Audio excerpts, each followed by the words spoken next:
In today's show, we're recapping the action from Tuesday across the NBA. Michael Bolton. Thanks, Josh. It's Michael Bolton here, and it's time for another episode of the Locked On Fantasy Basketball Podcast. Let's get to it. Let's get to it, indeed. You are Locked On Fantasy Basketball, your daily fantasy basketball podcast, part of the Locked On Podcast Network.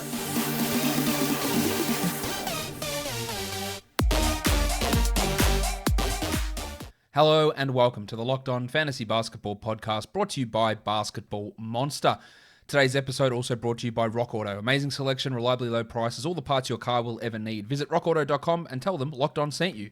My name is Josh Lloyd and I am the lead fantasy analyst at basketballmonster.com and at Yahoo Sports Australia. And you can find me on Twitter as always at redrock_bball and on Instagram at Locked On Fantasy Basketball. We've got 7 games today, so let's talk about those games right now, starting off with the first one.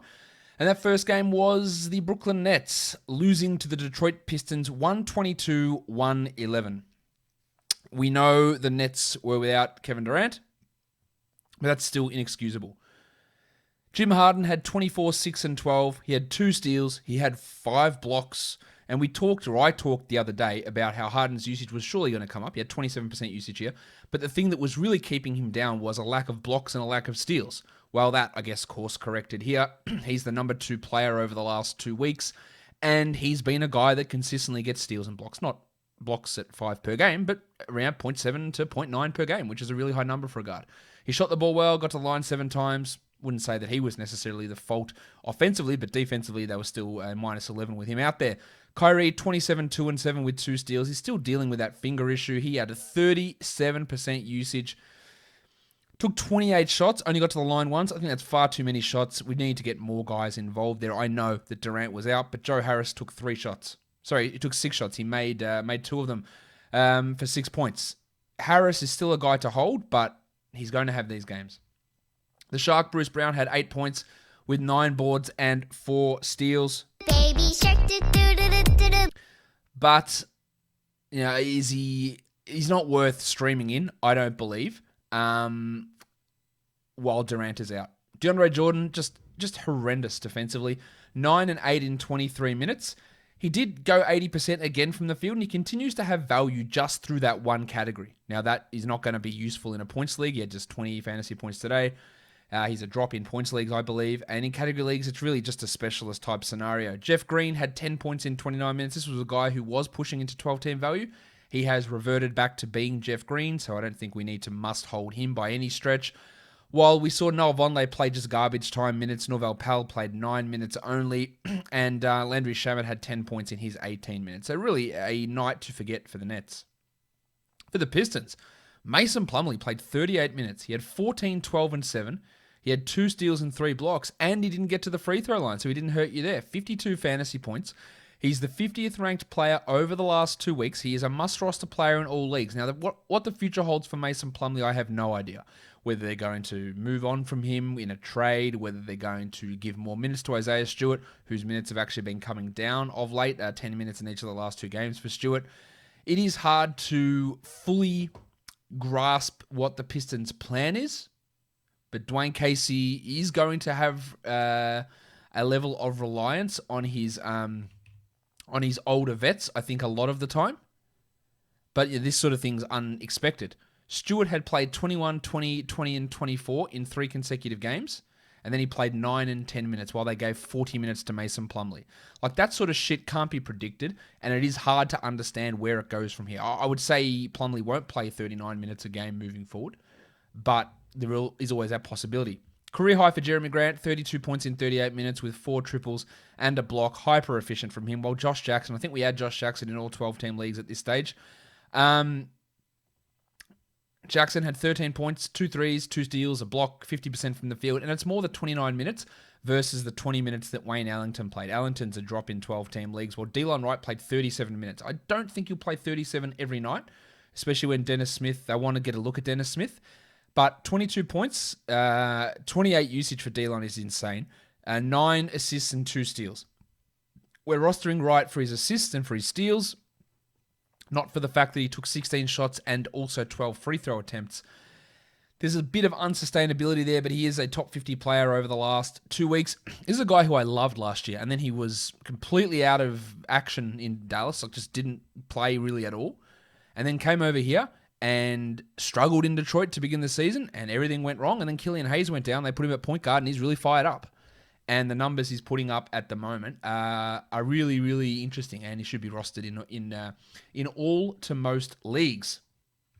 Let's go on to the second game of the day, the New York Knicks. This was one that I was really looking forward to, just to see what happened. The Heat win at 98-96, so it wasn't exactly a barn burner. But can you believe a Tom Thibodeau coach team played only one player over 30 minutes? Julius Randle played 37 minutes. He shot 22% from the field. He had 12 and 8 with 2 steals, and he has been trending a little bit backwards at the moment, but no one else played 30 minutes. RJ Barrett's streak of minutes being low continued. He played just 27 minutes, Barrett. Had a chance at the game winner and missed it. 13 and 6, horrendous percentages. Is he at risk of losing minutes to Derrick Rose? Because Derrick Rose probably won't play much point guard for the Knicks. Thibodeau likes to use him as a shooting guard, small forward type. And if they're still going to develop quickly and they're still going to love Peyton, I think Barrett's in real danger of losing some minutes. He's not going to play those 37 a night that he was playing. I think we all can get behind that fact. But it's really trending in the wrong direction. I'm not making snap judgments here, but I'm just trying to see where that pattern is. Peyton played 27 minutes, 18, 5, and 4. Not a bad game from Alfred Peyton, to be honest. While quickly, 21 minutes, 7 points, 3 assists, and a steal. I think we can drop quickly in 12-team leagues. Just hard to get enough playing time there. Derrick Rose, 20 minutes, 14 points, 3 assists. Good usage, very good efficiency, good defensive stats. There's a little bit of unsustainability in that level of efficiency paired with the defensive stats there for Rose. He was a really good player last year. He has not been a good player this season, but this was an encouraging debut, and you have to think he's going to play more than 20 minutes as we move forward. If you wanted to add him, especially in a points league, Derrick Rose is fine in 12-team leagues. Noel did his thing, 1 steal and 3 blocks, while Mitch Robinson had the opposite, 3 steals and 1 block. So good numbers from both of those big men. Only 26 minutes for Alec Burks. I'd probably look at him as more of a 14-team league guy than any sort of must-roster 12-teamer. For the Heat, Bam Adebayo, 19 and 6, 2 steals, 2 blocks. Good to see 2 blocks because he hasn't been blocking shots really at all this year. 81% from the line on 16 attempts. That is just massive for your free throw percentage. And Butler had 87% on 15 attempts. Just huge, huge numbers. Jimmy had 26, 8, and 10, and he's been really good since coming back from his absence. Tyler Hero came off the bench but played more minutes than Kendrick Nunn. 15, 7, and 4 for Hero. Didn't shoot particularly well and didn't get any free throws. I still think he's a rosterable player. A 12-team league guy. I don't think that he is any sort of top 70, top 80 guy, but he's fine to hold on to. Well, Nunn had 11, 2, and 3 in 33 minutes. Nunn is going to lose a ton of value once Dragic and once Bradley end up returning. He is fine for 12-team leagues at the moment, Kendrick, but he is not a long-term answer in those leagues. What do we do with Dunk Robinson? 4 points, all of them from free throws. Missed all 7 of his shots, had 5 rebounds and an assist. He's the 145th ranked player, and he's 244th over the last 2 weeks. Okay, he's obviously going to shoot better than this. In a points league, I've said it since week 2. Don't worry about having Duncan Robinson. In a 12-team points league, do not hold him. He's no point. Get rid of him. In a category league, what's the best case scenario here for Dunk? The 120th best player? Is having 5 acquisitions for the week and streaming his spot more valuable? Almost definitely yes. I'm not... In a 10-team league, I wouldn't bother with holding Dunk Robinson. In a 12er, it's borderline for me. While fully acknowledging he will shoot better than this. But when he does shoot better, is there actually enough goodness, enough fantasy goodness in that for me to deal with this bullshit that's going on at the moment? And I think in a lot of cases, the answer is going to be no. But it is a tough call to make, no doubt. If you're looking for parts for your car or truck, you don't want to call Duncan Robinson because he'll probably miss the call. What you want to do is you want to go to rockauto.com, your local chain auto store. They're not going to be able to have every part and piece for your car available in stock. They're going to have to order it for you, and then they're going to charge you 30, 50, 100% more than what you would get at rockauto.com. Chain stores have different price tiers for professional mechanics and do-it-yourselfers. Rockauto.com's prices are the same for everybody and are reliably low. It's a family business, rockauto.com, serving auto parts customers online for 20 years. Go to rockauto.com to shop for auto and body parts from hundreds of manufacturers. And when you do go to rockauto.com right now, you can see all the parts that are available for your car or truck. Write Locked On in their How Did You Hear About Us box so that they know that we sent you. Amazing selection, reliably low prices, all the parts your car will ever need. rockauto.com. All right, flip it over to the next game, third game of the day. The Pelicans absolutely bludgeoned the Rockets. Big numbers there, 130 to 101. The Rockets, who were playing pretty well after the James Harden trade, are not playing particularly well at the moment. 130-101 is a smashing. There was no Christian Wood. There was no Victor Oladipo resting, but they need to be better than that. Sterling Brown, whenever he's forced into action, he plays well. 26 minutes, 11 points, 3 threes, 2 steals, an excellent streamer on these back-to-backs. The wild thing, Jayshawn Tate, 13 and 7. I think he's a strong 14-team league ad. I wouldn't be so convinced in 12s outside of streaming. While Eric Gordon had 23 points with 4 threes. Great volume scorer. Unfortunately, he was a minus 40 in this game, and he was bad from the field and bad from the line. He's been shooting well above expectancies for this beginning of the season, and I do expect some aggression. I think he's fine to have in 12s. I'm just not super excited. John Wall, speaking of bad, 1 of 6 from the line. That's horrendous. But 25, 4, and 6 is pretty solid, and he was 48 from the field. And if we also want to speak, we continue to speak about horrendous, DeMarcus Cousins. 22 minutes, 13% shooting, 7 and 7 with a block. Now, it was a blowout, much like it was last game in the back-to-back. So they did keep his minutes down for that reason. I'm still believing that he is a guy to hold while Christian Wood is out. But I think the illustration here is plain as anything that once Wood is back, there is no value in Cousins. So if you want to make a facing move and make a trade or make a waiver acquisition, or it's a 2-for-1 deal and the cost is losing DeMarcus Cousins, don't worry about it. Because in 2 weeks, when Christian Wood's back, Cousins has no value to you at all. I would still hold in most cases at this point, but just be aware that he's just not going to be a 12-team league guy as we move forward. For the Pelicans, only 21 minutes for Zion Williamson, but he had 20 points, 5 rebounds, 7 assists, and a steal. He went 8 of 10 from the line and 6 of 10 from the field. He is the 30th ranked player over the last 2 weeks. He is not getting out of the second round next season. He is putting together good free throws on high volume, with high assists, with almost unstoppable offensive scoring. We got defensive stats. Didn't have any blocks here, but had a steal. It is all coming together for Zion Williamson. The problem we had with him last year is he scored and he had good field goal percentage, but he was terrible for free throws, and he had no threes, no assists, no steals, no blocks, subpar rebounds. It's all coming together now for Zion, and it looks pretty bloody frightening, and I reckon, top 20, next season.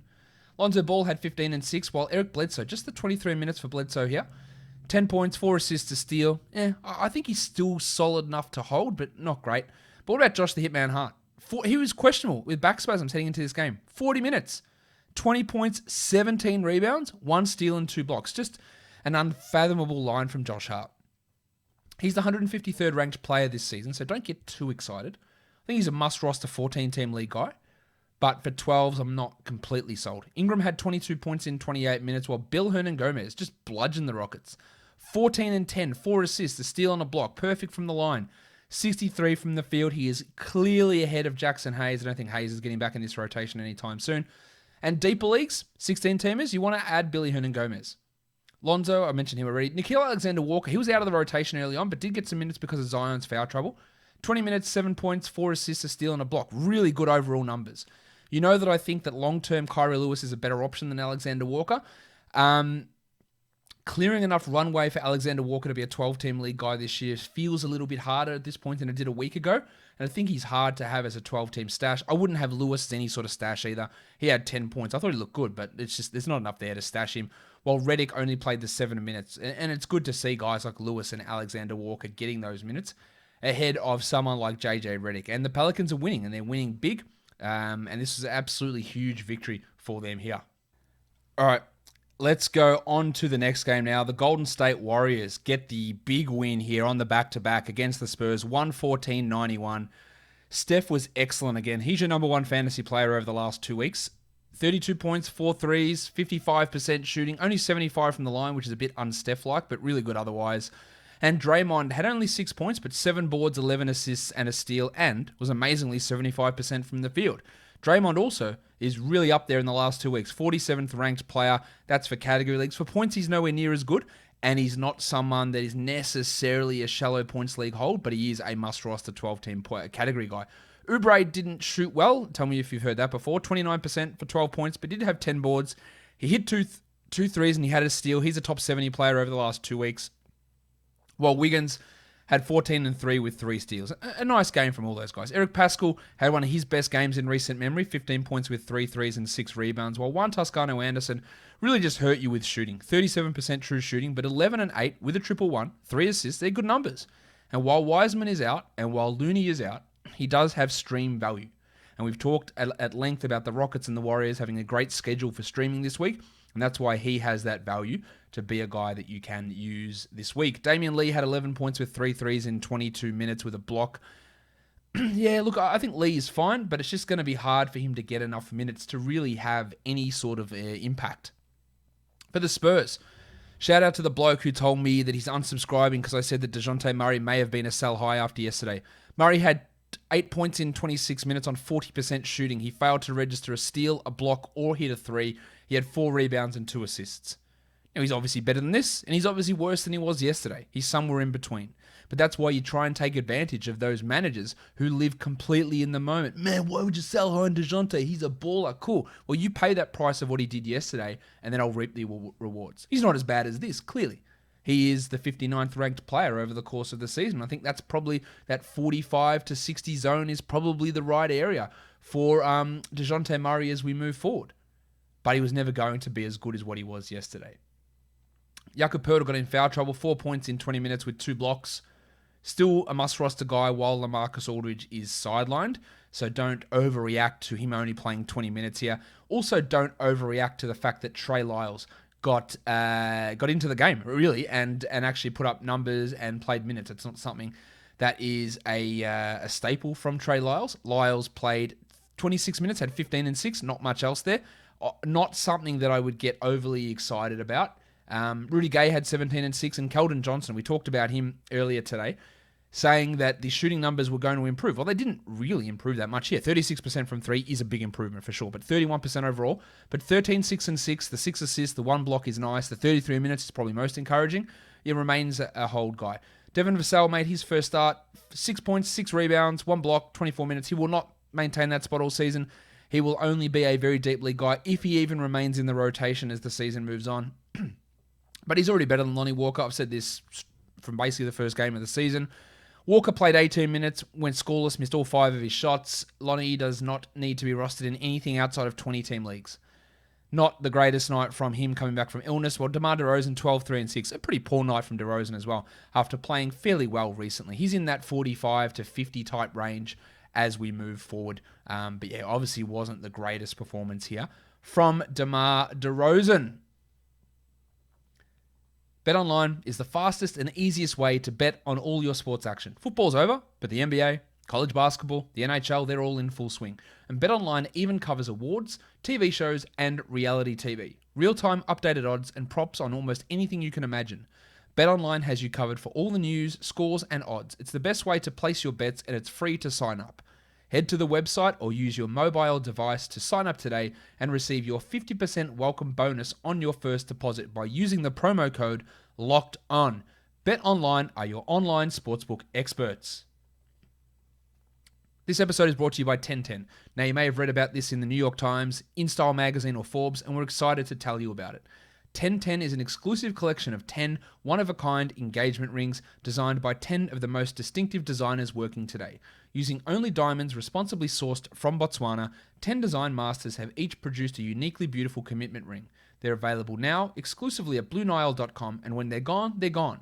We all know that the diamond engagement ring is iconic. It's a timeless expression of the deepest commitment between two people, and with 1010, it's been beautifully re-envisaged in the hands of 10 modern designers working exclusively with sustainably sourced diamonds.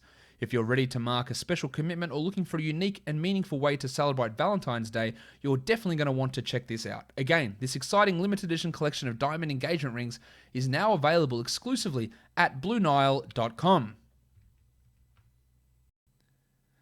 All right, so the next game that we take a look at here, the Orlando Magic go down to the Blazers, 106-97.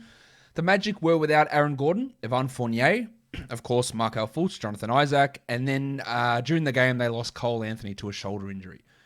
So they had to start Frank Mason at point guard. 33 minutes for Frank, 11, 7, and 4. I don't know the severity of Cole's injury. It didn't look great, holding his shoulder.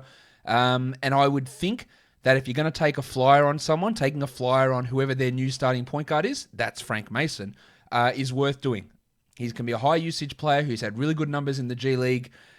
I wouldn't think that Anthony's going to be out for the season or anything like that, but it's a possibility, which is not great. So I would look at Mason as an ad. Terrence Ross bounced back with 22 points, while Nikola Vucevic played 41 minutes. It just shows you how little the Magic value Mo Bamba. He did not play at all in a game they lost by 9. Vuce played 41 minutes, 27-15, and he had a Richie Beno. 2 for 2. Bamba is just so far out of their calculations, it's not funny.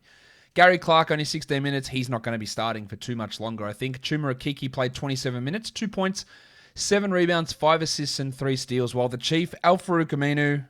Sometimes may be good, sometimes may be shit. Honestly surprised to ever see him on an NBA court again, but here he is, 5 minutes. Him and Okeke are going to take these minutes from Clark until Gordon comes back. I'm really liking what I'm seeing from Okeke. So in a deeper league, he's someone to take a look at here. Jimmy Ennis had 16 and 6 in 35 minutes with 3 threes, a steal, and a block. Good numbers from Ennis, but hard to trust him outside of deeper leagues. While Dwayne the Baconator Bacon had 11 points in 31 minutes, and of course in his traditional form of not shooting well. For the Blazers, Lillard returned 36 points with 5 threes in 34 minutes. Big game there, but not the greatest shooting, although the 13 of 13 from the line is obviously pretty tasty. And then we've got Bob Covington, who is a top 40 player over the last 2 weeks. 5 points, that's shithouse, but 11 boards, 4 assists, 1 steal, 2 blocks, filling it up in the peripherals like we know Covington can. It was rough to begin the season, but he's turning it on now. A poor night from Gary Trent in terms of field goal percentage, which is what it is every night, but 15 points with 6 assists, 3 threes, and a steal keeps him having some value in 12-team leagues if you can deal with the field goals. Well, Derrick Jones had 8 and 10, and Enes Kanter, a poor night by Kanter standards, did have some foul trouble, 6 and 10 in 27 minutes. It would be remiss of me not to mention Carmelo Anthony, who had 23 points in 27 minutes, 3 blocks and 5 triples for Melo, who is now maybe a top 170 player for the rest of the year, or has been a top 170 player so far this year. He is only a deeper league stream, and it's obviously helping the fact that Nurkic and McCollum and even Little and Collins are out. That's giving him some more minutes. Rocket Rodney Hood is well down the road. Remember when they started Hood over Trent in that one game? Oof, man, that was stupid. 0 points for Hood in 17 minutes as his recovery from his Achilles injury has not gone as smoothly as it has for, say, one Kevin Durant in Brooklyn. All right, so let's go on to the next game now. The 76ers get the win over the Kings, 119-111. Joel Embiid did have to make a trip to the locker room, but he returned. He played 35 minutes. It was with a laceration on his leg, so nothing to be concerned about. 25, 17, and 6, 2 steals, 2 blocks. He's been amazing this year. He's the second-ranked player overall. Just an absolute monster from him. But how about Seth Curry? Good to see him back on track. Now, only 29 minutes for Seth, but 22 points with 4 threes on 54% shooting. Now, it's a pretty empty line outside of the scoring, but the scoring was excellent. The efficiency was great. Have a look. If he's on your wire, he's worth a look. I wouldn't say he's necessarily a high priority guy long term, but that's great numbers. The thick hogsman, Tobias Harris. I think I am a TH? T to the H. Yeah, TH for life. 22 and 10 in 41 minutes for Tobias Harris. Big game there. While Simmons, wasn't great. 14, 7, and 9, but wasn't bad either. Shake Milton, just the 11 points. With Matisse Thybulle playing more, Milton's minutes have gone down. 11, 3, and 2. His value is out to like 14 to 16 team leagues. While Tyrese Maxey out of the rotation now. For the Kings, Tyrese Halliburton. Jesus, this guy's unbelievable.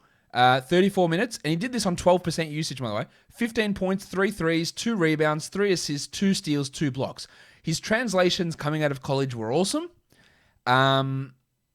He had to go to the right fit. He absolutely did go to the right fit. I didn't expect him to play 35 minutes or 34 minutes straight away, but just unbelievable numbers on 9 shot attempts. He doesn't never get to the free throw line. He can't really dribble. He can't be a point guard, but man, he is a very, very good fantasy player and a very, very good basketball player. De'Aaron Fox had 34, 6, and 10. Another great night from Foxy. Well, Bud Hield. The shot's still not there. 35% shooting. 20 attempts, but 21 points, 8 rebounds, 4 assists, and 6 triples. They're doing it in other areas. The pencil, Harrison Barnes. Barnesy. Had him in the sell high video today. Another poor shooting night here. 8 points on 9 shots, but keeping the assists up. 4 assists, 2 steals, 7 rebounds. That's how you maintain that 12-team league value, and he did it here. Now, Rashawn Holmes got into some foul trouble, and that limited him to 22 minutes, but the Kings went with Marvin Bagley instead of Hassan Whiteside. Guys, Hassan Whiteside is rostered in too many leagues. Get him out of your 12-team leagues. What are you doing? Get rid of him. Bagley played 29 minutes, the most he's played in a long time. He had 17 points. Yeah, that's pretty good. Now, he's pretty shit in most areas. 6 rebounds, 2 threes, a steal, an assist, a steal. 60% from the line, but just good to see him playing some more minutes. I just love them to invest completely in him being the backup center. But the minutes extra came because of Holmes' foul trouble, but it's good to see him playing those minutes and not Whiteside, who played only 7 minutes here. Let's see what they do moving forward. Bagley is not a 12-team league guy. He is the 250th ranked player this season. You do not want him on your 12-team roster. But let's keep an eye to see if we can get some more playing time out of him as that backup center in Sacramento, hopefully.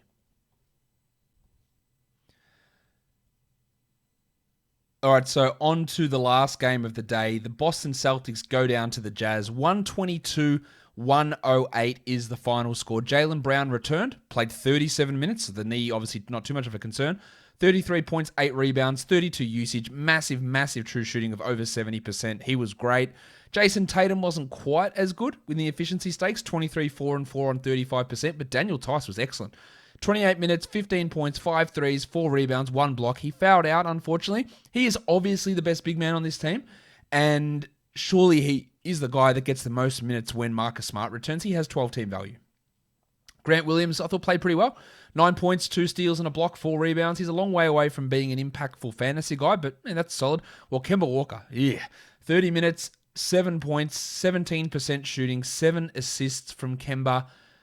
I'm not massive on Kemba, as you're well aware from all of the comments that I've had. His minutes, his shooting, the fact that his knees are rooted, but he can be better than this. I feel pretty comfortable in saying he can be better than this performance, and this again pushes him into being a pretty interesting buy low guy, but buy real low, real low. Nothing. You don't need to go super high, and he's not a top 50 player.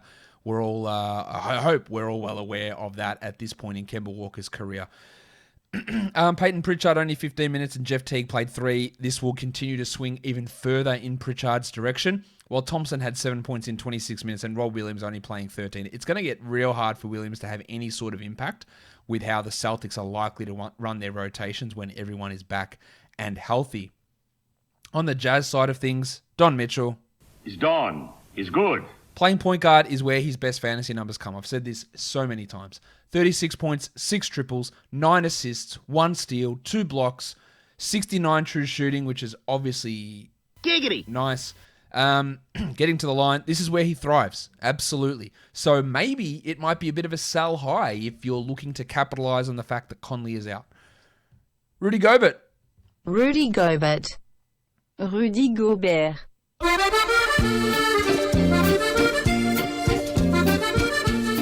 Good night from Gobert as well. 18 and 12, 3 blocks, 89 from the field. And Joe Ingles, must roster player for the short term if you've got that streaming spot available. 24, 3 and 6 with Conley out. Bojan Bogdanovic, 16, 8 and 4 with 2 steals. He's playing much better at the moment, while Royce O'Neal just does what he does. 3 threes, 9 points, 2 blocks. Continuing to provide the most unsexy fantasy line in the world, but he's 115th ranked player, which in a 12-team league tells you that he has some value.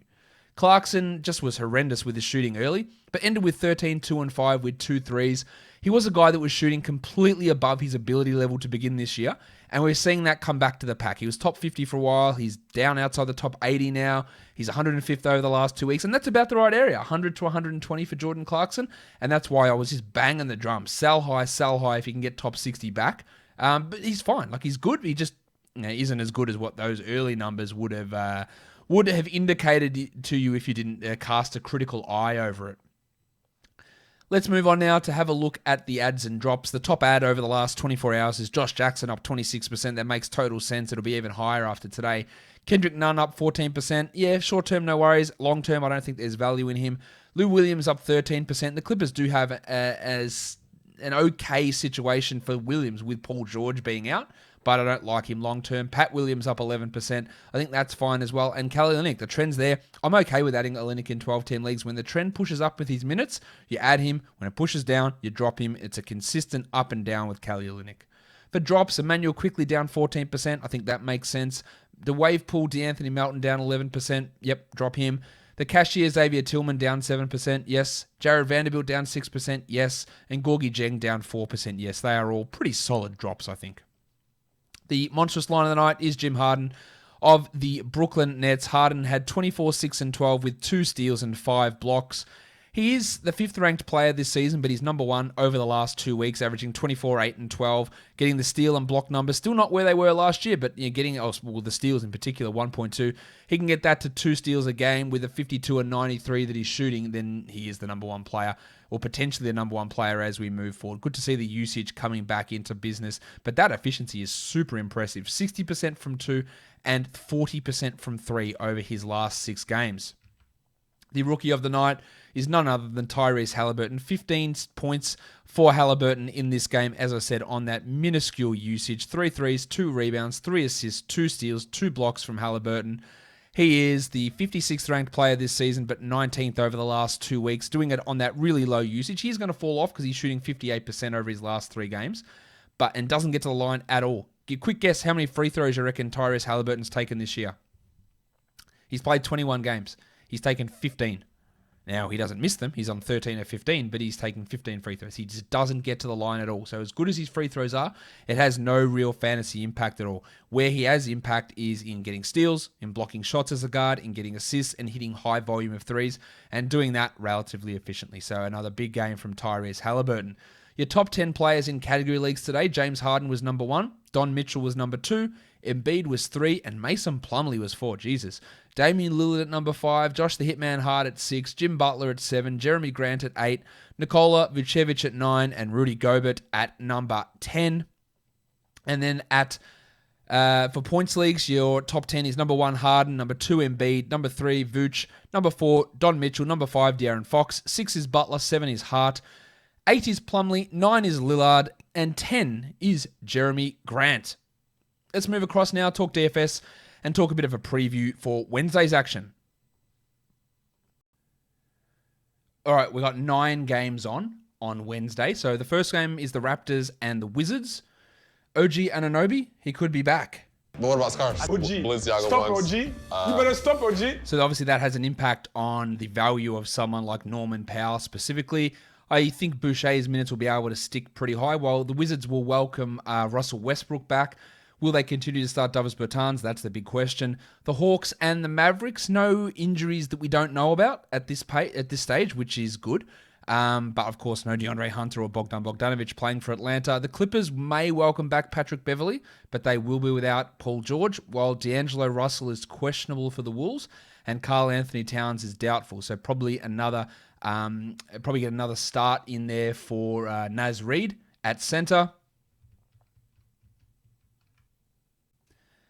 The Hornets and the Grizzlies. The Grizzlies will have no Brandon Clark. They'll have no DeAnthony Melton, Jaren Jackson, or Justice Winslow. The Hornets will be without Devontae Graham. The Grizzlies are favored here by 4. The total's 226. But the no injuries, questionable statuses that we need to pay attention to, really. The Nets and the Pacers, I guess it is a back-to-back for Brooklyn. There's no Kevin Durant, we know. But will Kyrie play? I assume that he will. And for the Pacers, not a back-to-back for them. So no real injury concerns there either, which is obviously good news. The Cavs and the Nuggets, no Larry Nance for Cleveland. Will they start big again? I imagine they will with Allen and Drummond. While for the Nuggets, no Gary Harris once more. So we'll probably get Michael Porter starting next to Will Barton. The Pelicans and the Bulls will have no Markkanen, no Carter, no Hutchison. So we're going to get Williams, we're going to get Valentine, we're going to get Thad Young filling in there.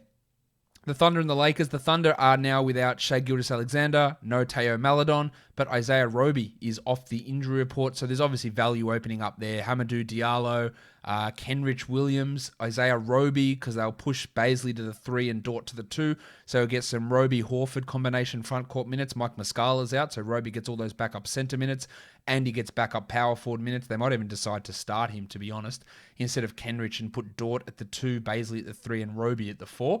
So some real value opening up there. While Anthony Davis is questionable for the Lakers, LeBron is probable. And then the Bucks and the Suns. No Drew Holiday there for Milwaukee.